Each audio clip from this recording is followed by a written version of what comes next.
So we'll start entering the details. So this will be Marty Acer, just a name for the gateway.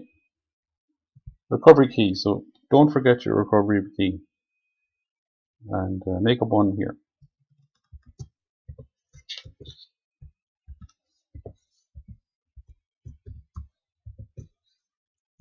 Confirm.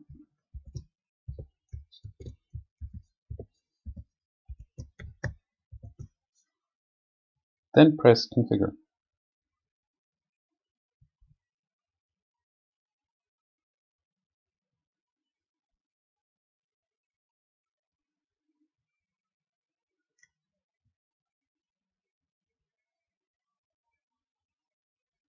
Great.